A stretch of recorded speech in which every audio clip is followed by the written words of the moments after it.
Welcome to the Great Indoors. The Kentucky Derby didn't go as planned this year, but what about hobby horsing?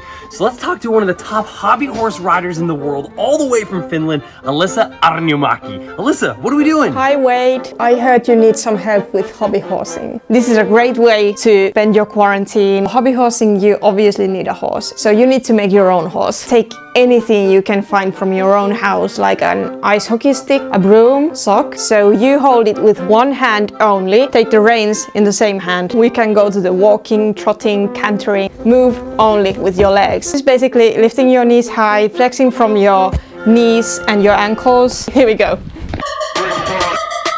Try to be as fast as you can and don't drop any bars. You cannot take your hand off the rein or the stick when you're jumping. It will eventually lead you in disqualification. Oh, I knew I should have listened to you, Alisa!